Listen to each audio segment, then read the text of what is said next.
So let's do another factoring problem. This time when we're factoring a polynomial in the form ax4 plus bx2 plus c.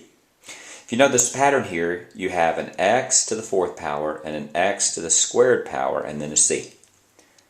And these problems are easy if you recognize them. So let's just do some examples.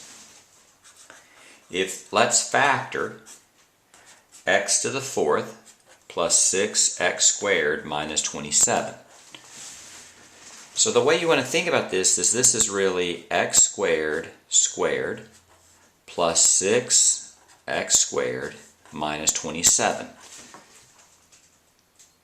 If you want to, you can think about this as a different variable, right? If it makes more sense, you can think about 6y squared plus 6y minus 27, and then it's just a factor, simple AC factoring problem from Algebra 1.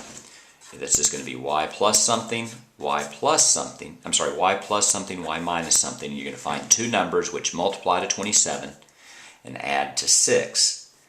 And I'm pretty sure that's 9 and 3. Let's see, a positive 9 and a minus 3. Positive 9 and a minus 3 is a positive 6. That works. And positive 9 minus 3 minus 27, that works. And then you can revert. Well, what is y? Y is simply x squared.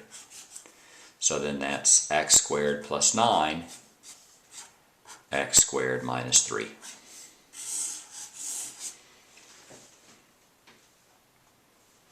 Now, if you can know how to go further from that, we can actually factor x squared plus 9 into x plus 3i, x minus 3i. X squared minus 3 can be x plus root 3 and x minus root 3. If this is not clear, then see the video on factoring sums and differences of squares.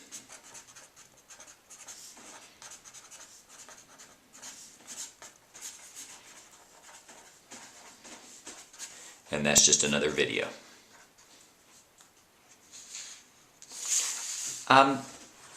Let me do that same problem, but let me do it a different way.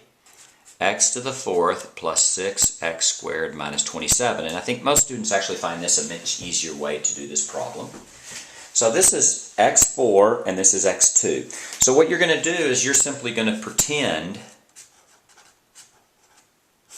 that this problem is x squared plus 6x minus 27. You're not changing anything. You're just going to pretend for a minute or so that this is the problem. And in that case, that problem's pretty easy. That's x plus 9, x minus 3. Right? So if you want to, if you don't like pretending, then put a big red box around there and put pretend. Now we have to remember it's not really x squared, it's x4. So how do you get x times x equal to x4? That'd be x squared. So your answer is going to be x squared plus 9, x squared minus 3. And that's actually, the problems are pretty easy if you remember it. Let's factor another one. Let's factor x4 plus 18x squared plus 80. If we pretend that this is x squared plus 18x plus 80, then that'll be x, let's see, I think that's x plus 10, x plus 8. Let me make sure. 8 times 10 is 80, 8 plus 10 is 18, that's right. But it's not really x squared plus 18x, so I have to put a 2 there and a 2 there. Let's do one more problem. If you factor x4 minus 13x squared plus 42, x2 and x2, you need to find two numbers which multiply to 42 and add to 13. That's 7 and 6. This is a minus and a positive, so it means they'll both be negative. That's how you factor ax4 plus bx² plus 80. If they ask you to completely factor it, then this one can become x plus square root of 10i, x minus square root of 10i. This one becomes x plus square root of 8i, x minus square root of 8i. If you want to go further, you can simplify the square root of 8.